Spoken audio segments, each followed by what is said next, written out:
if you're watching this and your heart is broken, I'm really squeezing you tight, because that is just one of the most painful heartbreaks, is having a miscarriage or losing a child. And it makes it extra hard because a lot of people don't really understand that heartbreak unless if they've been through it themselves. Yeah. Say hi, everybody. Welcome back to our channel. Can you give them a hug? Oh, we're giving you a big hug. If this is your first time stopping by my channel, this is Penelope. My name's Julia. And most likely, if you're clicking on this video, well, you might be my OG YouTube fam and watching this because you just saw I uploaded a video. And if that's the case, I love you. Pop a heart emoji or comment down below if that's you, because I love you guys. But if that's not the case, then you're probably clicking on this because you might be having some trouble having a baby. And if you are, we are just giving you another really big warm hug, because I know how hard that road is. I know how heartbreaking that road is. And first off, today's video is going to be about what I did differently to get Penelope, my rainbow baby, because she is our little rainbow baby, aren't you? Your rainbow baby. Yeah, you like those lights, huh? They're pretty. And before having Penelope, we did have 3 miscarriages.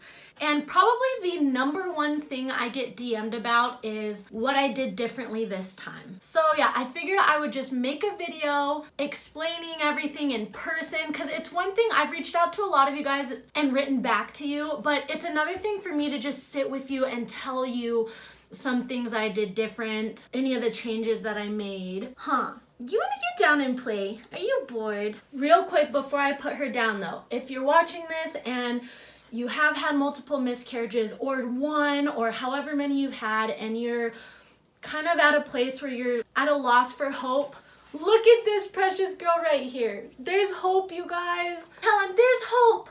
Huh? Hope, hope, hope. Okay, I'll put you down so you can play.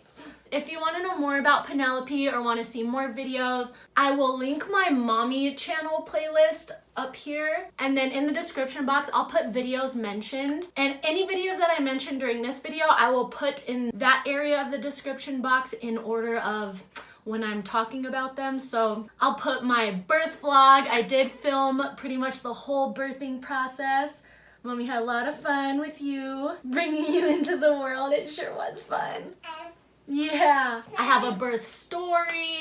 I'll also link my miscarriages playlist as well. I'll put that up here, and then like I said in the description box, because if I were to go into detail about all my miscarriages in this video, yeah, it would be so long. Anyways, I do want to tell you guys before I get into it that I'm going to be talking a lot about God and spirituality. Now, do not take that as me pushing it on you. That's one reason why I've waited so long to make this video. I wasn't even gonna make it, but I just keep getting more and more DMs asking the same question. So I'm like, you know what? I think this will help people. And if it doesn't, that's okay too. But yeah, if you do not believe in God, this video might still be helpful for you. And when I talk about God, replace him with whatever you believe in. If you believe more in Buddha, if you believe more in kind of just Mother Nature or the universe, or if you believe more in karma, whatever you believe in, when I say God, just replace him with that. So anyways, I'll stop rambling and I'll just kind of get into some things that changed for me with my 4th pregnancy, which is what you came out of. You were my 4th pregnancy and you were the rainbow. So I really wish there was something specific, something medically that I could tell you, like, oh, my doctor found this was the reason for all my miscarriages, or oh, my doctor tried this and then it worked. I really wish I could give you that kind of answer, but there wasn't any particular medicine or anything like that I took. So after my 3rd miscarriage, they did do a full panel testing on me, and they also did a full panel on the fetus as well. And there was nothing wrong with either one of us. The fetus was perfectly healthy. It's not like it was a situation where maybe it was missing chromosomes or had some DNA issues and, that's what happened. There was nothing wrong with me. They literally could not find anything wrong. or any explanation why I was having such trouble holding on to my baby. So in case you don't want to go through all the miscarriage videos, 2 of my miscarriages were missed miscarriages. My first and my third one were missed, meaning oh, can I have your bowl so you don't choke yourself? Sorry guys. But basically the first and the third miscarriages, my body was not aware that the fetus had died and everything kept progressing normally. Placenta, I didn't have any cramping or bleeding or anything like that. And the first one, the fetus died at about 6 weeks and we found out at my 12-week appointment. So my placenta, my uterus, everything else was 12 weeks. But we found out that the baby had stopped growing at 6 weeks. The second miscarriage was pretty textbook miscarriage. At 7 weeks, I did start bleeding and yeah, everything happened that way. Oh, and the first one I did use Cytotec, which is the pill that they send you home with to kind of make your body release everything since it wasn't doing that on its own. And then the third pregnancy, I had a DNC scheduled and the day before my DNC, I naturally passed it. And the third one, we had seen a heartbeat at 7.5 weeks. It was strong, it was good. And then again at our 12-week appointment, we found out that the baby stopped growing about 8 weeks. So it's a little background story. Now, because there really wasn't anything they found medically or they didn't try anything new medically, I honestly don't know 100% if the things I'm going to tell you are what really helped me. Who knows? Maybe they are. I feel like they are, but I could be wrong. Who knows? Yeah.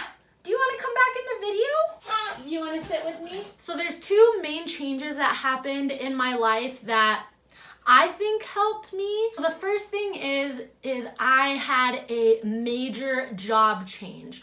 So with my first 3 pregnancies, I worked at an office, I sat at a desk all day, and I worked with family, which can be really hard. I'm somebody who, I'm learning to kind of not do this so much or trying to learn, but back in my first 3 pregnancies, I was very sensitive to other people's energies, their stresses, kind of the vibe, what was going on. I really had a hard time managing my stress. And I just wasn't happy. I'm not somebody who I can sit at a desk all day and not be moving around. I just was not happy. And I think that is a huge contributing factor to just your health in general. Before having all my miscarriages, I was like, people would tell me like, you need to stop stressing. You need to get a handle of your anxiety and stuff. You need to calm down. And I was just like, yeah, whatever. I'm healthy. As long as biologically I'm healthy, I don't think that makes a big difference. But now I truly do. I really feel like the worst thing for a human body just in general is stress. Hi guys. Editing Julia cutting in here. So do you guys ever have this happen where you're in a conversation and after the conversation is done, you're like, oh, I wish I would have said this and this and this? Well, that's where I come in at this point. But basically, I just wanted to add in that it is 100% impossible to eliminate all stress from your life. If you're living life, there's going to be stresses, and that is just part of life.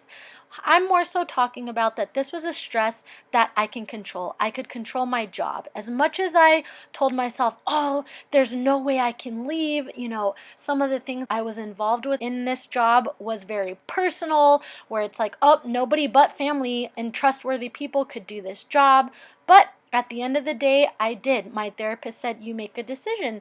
You choose to try to be happier and maybe possibly have a family in the future, or you can stay where you're at and keep trying. And kind of the definition of insanity, doing the same thing over and over again, but expecting a different result. So anyways, I just wanted to add that in and clarify a little bit that there's no way you're going to eliminate all stress from your life. And I mean, it makes sense. Like if you get pregnant and your body is stressed, you produce a lot of cortisone, which chemically that's just not good in general. But I feel like your body can go into a state where it's like, okay, I am in protection mode for myself, so how am I going to be able to grow and hold on to a baby? As much as my mind would will my body, no, you're fine, you can carry this baby, sometimes you don't have control. Which that's going to bring me to the second thing that changed. But before I get into that, so I did get a new job, I went back to serving. I got a job at a part country club, part hotel. And it sounds silly and stupid to quit a big girl job to go back to serving, because that's where I started off. I started off working when I was 16 at a restaurant, and since then I've just been in the food industry until I worked my desk job. And it was kind of like maybe a little embarrassing almost, because it's like, oh my gosh, I'm going back to being a server. And when people say, oh, what do you do? What do you do? I'm a server. But I got to the point where I was like, you know what? I don't care, because that's what makes me happy. I love running around. I love that I can work half the hours and make the same amount of money that I would working 40 hours a week at a set pay rate. I love taking care of people. I love talking to people. I love having somebody come in if they're having a bad day. I love just being nice to them, giving them a good meal, making them laugh.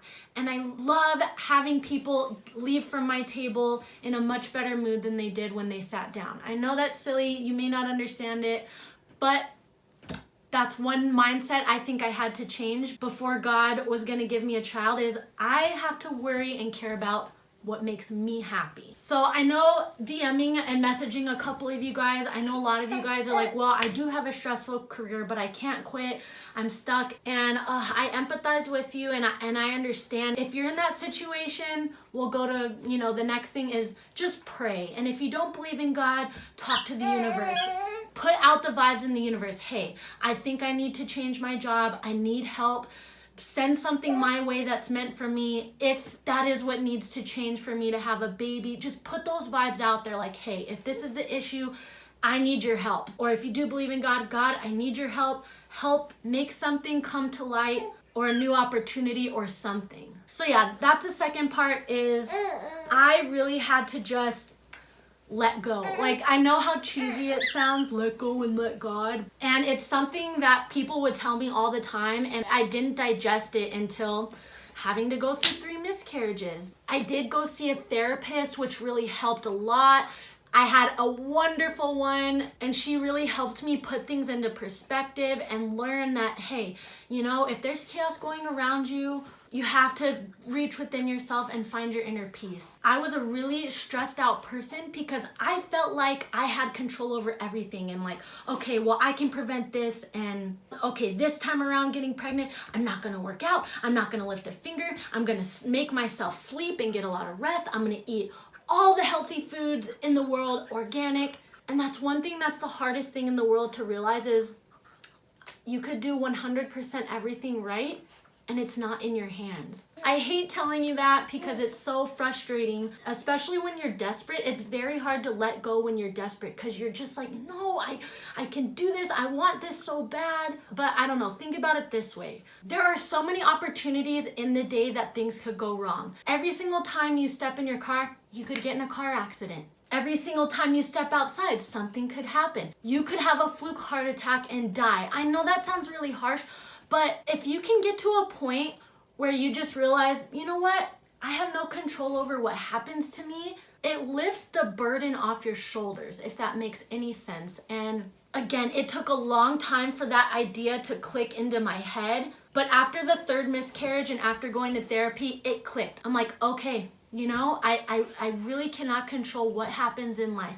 I can't control what happens at my job. I can't control what happens to my family. I can't control how people treat me. But I can control how I react, and I can control how I cope with things that happen. And my way of coping was praying. And I still, to this day, I still struggle with it sometimes. I go through periods where I do have a hard time just kind of letting go of the wheel. Like, that sounds silly, but if you can just let go of the wheel and see that God, or if you don't believe in God, the universe won't let you crash, it's kind of mind-opening. Like, okay, there's somebody or something bigger than me who has control, and it's not my job to do it. So that helped a lot with my stress. It helped a lot with my mindset.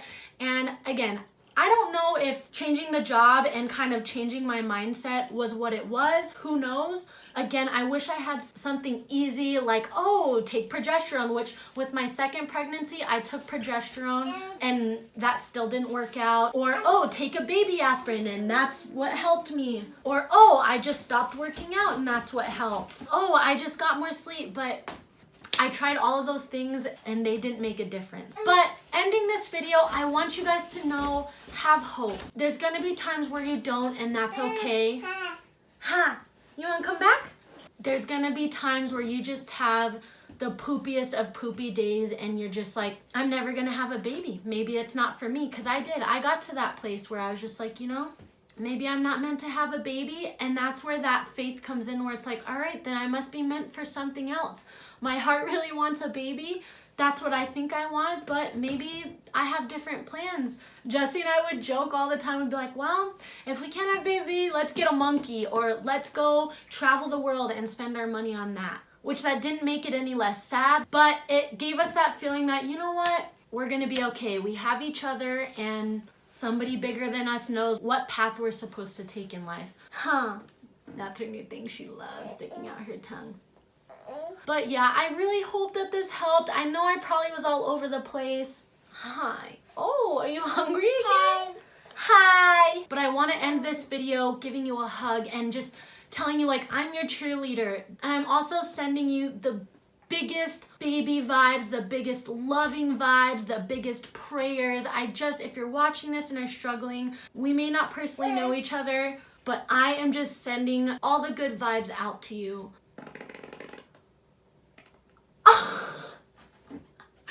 And apparently Penelope is sending you guys something else.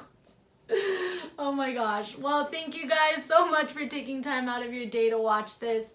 And I'll catch you in my next video.